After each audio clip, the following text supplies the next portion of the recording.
Olá, um bom dia com muita alegria, um dia especial, maravilhoso para você, para sua família. Eu sou o pastor Francisco Santos, pastor da Primeira Igreja Batista do Senhor Jesus. Hoje eu quero começar esse estudo com um pedido de perdão. Por que eu vou lhe pedir perdão? É porque o que eu estou falando, ou o que eu vou falar hoje, pode ser que não seja algo que vai te deixar feliz no sentido de que às vezes contraria alguma ideia sua. E a razão por que eu quero pedir perdão é porque às vezes assim, num vídeo de 20, 30 minutos, não dá para a gente explicar tudo que envolve o pensamento que queremos compartilhar. Mas falando esses dias sobre a cruz, e eu não peço perdão por causa do ensino, porque o ensino ele continua sendo o ensino e ele vai ser ministrado exatamente como o ensino é. Mas assim, às vezes você que é meu amigo, companheiro de ministério, talvez possa até parecer que eu estou fazendo esse vídeo, essa série de vídeo, pensando em alguma programação que você fez na sua igreja ou que eu olhando nas redes sociais vi que aconteceu na sua igreja e por isso eu estou fazendo esse vídeo. Não é. Esse ensino sobre a cruz, teve o podcast que eu participei do meu amigo Paulo Pirata, meu irmão em Cristo, um homem de Deus que tem buscado aí fazer um trabalho excelente. Eu recomendo inclusive você dar uma olhada lá nos vídeos que ele está fazendo, se inscrever no canal dele, um homem com muita boa vontade, cheio de boa intenção e que busca trazer as pessoas para ali estar apresentando o evangelho, né? Ele me pediu para a gente falar sobre idolatria. E eu tive trabalhando essa questão de idolatria lá. E uma das coisas que eu falei lá foi essa questão do uso da cruz. Esse uso padronizado da cruz, né? E isso aconteceu, eu acho que já tem mais de mês. Eu acho que já tem um mês e meio por aí assim atrás. Eu falava exatamente essas coisas que hoje eu estou trabalhando nesses vídeos aqui. Então, assim, ó, se está te ofendendo e você estiver associando com alguma programação que você fez ou pensava em fazer, ou porque você tem a cruz estampada na fachada ou dentro no altar ou na literatura ou enfim, em qualquer um outro lugar você tem uma cruzinha lá onde todo mundo vai olhar aquela coisa ali e vai perceber de cara uma cruz. Não, eu não fiz esse vídeo baseado nessa situação em particular. Eu fiz esse vídeo por entender que é urgente a necessidade da gente meditar sobre esses temas que são sérios e que estão praticamente passando desapercebido, tá bom? Dito isso, vamos lá. Vamos para a nossa meditação de hoje. Hoje eu quero pensar em pelo menos 3 textos da Bíblia e falar de uma coisa. O Novo Testamento, ele não apresenta o uso de objetos como parte essencial da fé cristã. Você nunca viu isso na Nova Aliança, no Novo Testamento. E Jesus diz, esse é o sangue da Nova Aliança, ou esta é a Nova Aliança no meu sangue. Quando a gente celebra a ceia do Senhor, o terceiro cálice da ceia do Senhor, quando a gente celebra o cálice da nova aliança, Jesus Cristo, nosso Senhor, estava nos instruindo, estava nos ensinando que é pela nova aliança que nós temos que dirigir a nossa conduta, a nossa pregação, a nossa fé e por aí vai. Então eu quero chamar a sua atenção para essa situação aqui, ó. O único lugar onde se havia objeto que as pessoas tateavam, e foi num templo pagão em Atenas. E nós vamos já dar uma olhada nessa passagem das Escrituras, onde o espírito do nosso amado irmão Paulo, ele ficou revoltado em face da idolatria dominante. Ele não ficou alegre, ele não ficou feliz, mas em face daquela idolatria, ele ficou assim. Agora, olha uma coisa interessante, baseada em Atos 2:42, possivelmente você já conhece esse texto decorado. Ele diz o seguinte, e perseveravam na doutrina dos apóstolos, na comunhão, no partir do pão e nas orações. Gente, olha, a igreja primitiva, eles tinham um costume. O costume era a palavra de Deus. Quando eu cheguei aqui na PIB do Senhor Jesus, há uns 15, quase 16 anos atrás, o culto de doutrina era durava a mensagem algo em torno de 30 minutos, 40 minutos. Hoje, o nosso culto de doutrina, a ministração dura 1h30 de palavra, de pregação, de estudo, conferindo texto com texto, texto com texto. Aqui a gente não conversa muito, aqui a gente mostra muitas escrituras, que é para que a fé dos irmãos não se apoie na palavra desse pastor que vos fala, mas nas palavras do pastor, o supremo pastor e bispo da nossa alma, a quem um dia eu hei de prestar conta do rebanho que aqui na terra ele me confiou a pastorear. E aí, quando nós começamos a ministrar essa palavra aqui há alguns anos atrás, os irmãos achavam que o culto era grande demais. Meu Deus, um culto desse tamanho. Hoje, a gente tem hora que passa de 1h30 ministrando o estudo. Já começa com o estudo e vai ministrando o estudo da palavra de Deus. Tem irmãos que dizem assim, já acabou. Pastor, tá bom da gente aumentar esse tempo. Alguns acham que a gente tem que aumentar. E aí a gente... Não, irmão, calma, a gente também precisa ir para casa. Então a gente vai continuar nesse sentido. Hoje, o nosso culto de doutrina é culto de doutrina. Hoje, os irmãos aqui, os que estão ao longo desses últimos 6 anos, todos eles estão aptos a falar de teologia, todos eles estão aptos a falar de pneumatologia, dessas disciplinas que incorporam o curso de teologia, porque de fato o nosso culto de doutrina é um seminário. E nisso, nós já preparamos três missionários locais que, honestamente, pode colocar ele para participar desses concílios que formam os pastores da nossa região e garanto, nenhum deles fica em desvantagem. Pode pegar o melhor dos pastores que você tiver aqui na região para discutir qualquer tema bíblico com qualquer um deles, e você vai perceber que eles não vão ficar em desvantagem em nada. Muito pelo contrário, você vai se surpreender com a qualidade e o nível de conhecimento teológico, o nível de conhecimento das escrituras, porque eles são criados na palavra de Deus. Homens que amam as escrituras. E lá na igreja primitiva, os irmãos tinham o costume de permanecer na palavra, tinham o costume de permanecer nas escrituras. Meu amado pastor Claudiver, muito obrigado pela sua presença, é uma honra, meu pastor. Deus abençoe em nome de Jesus, o senhor por aqui. Os primeiros cristãos, quando a gente examina ali, conforme nós temos registrado em Atos, eles não usavam símbolos físicos como objetos essenciais de cultos.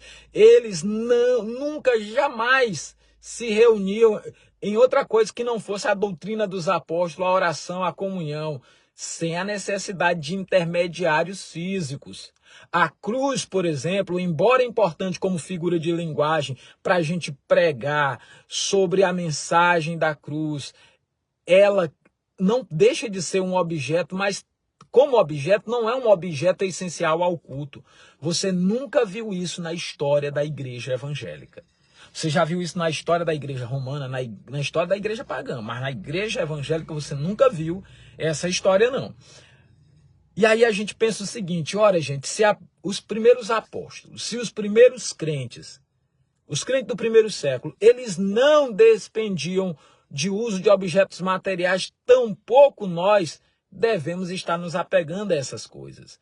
Então, se prostrar diante da cruz, não é uma necessidade litúrgica ou bíblica. Isso são coisas que estão no coração dos homens e que está gerando sérios prejuízos para a fé.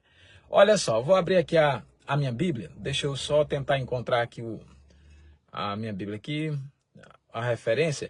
Tem um texto em Atos dos Apóstolos, que é lindo demais esse texto, e ele nos serve de base. Atos 17, 24. Quando muita gente fala mal do templo, esse monte de coisa, nesse tempo eu já vi muita gente pregando contra o templo, inclusive, e tal. Esse texto que diz, Deus que fez o mundo e tudo que nele há, sendo Senhor dos céus e da terra, não habita em templos feitos por mãos de homens. E o pessoal faz uma pregação contra o templo, que não é o propósito aqui, pregar contra o templo, mas contra a idolatria ao templo, que era o que os judeus estavam fazendo. Por isso que aquele templo foi destruído, porque os judeus achavam que aquele templo ali já era uma espécie de Deus, e eles se comportavam assim. Por isso que Deus permitiu a destruição do templo em Jerusalém, porque o templo já estava virando um ídolo para o povo. E nós nunca temos que dar essa consideração. Mas olha aqui uma coisa, ele não está falando para o povo em Jerusalém, ele está falando para o povo em Atenas.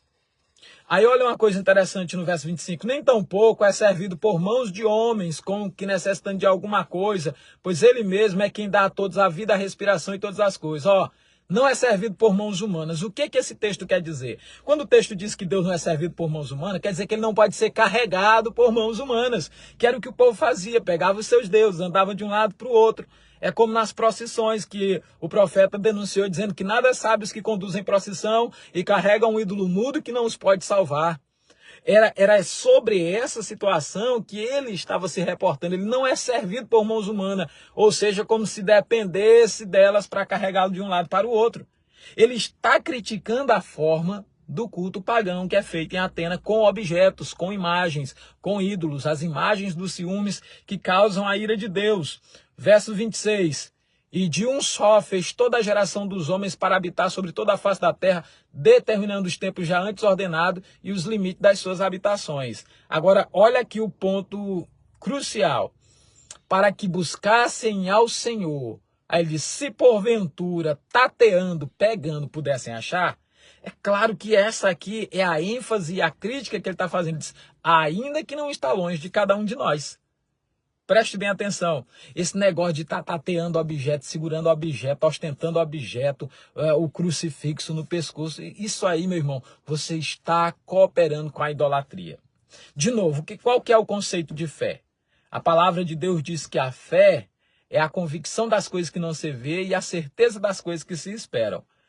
Aí, veja só, o pessoal hoje faz um boné, aí no bonézinho está lá o nome fé, não é? No formato de uma cruz. Tem uma coisa que é mais contrária à fé do que a gente criar o símbolo da fé? Não tem. Então perceba que é em nome da fé que a idolatria está começando a surgir. E estão introduzindo esses objetos que só promovem a ira de Deus. Olha isso aqui como é importante a gente olhar. O texto diz assim, ó, para que buscassem ao Senhor. Se porventura tateando pudessem achar, os pagãos estavam tateando, pegando as coisas dentro do templo da deusa Diana e querendo encontrar Deus, não iriam encontrar como de fato não encontraram. E aí, a outra coisa séria que eu quero ler com você para a gente encerrar o vídeo de hoje, essa nossa meditação, amanhã tem um último vídeo sobre essa questão da cruz, é o texto que nós temos em Romanos, capítulo 1, versículo 22. Vamos pegar do 20. Olha só.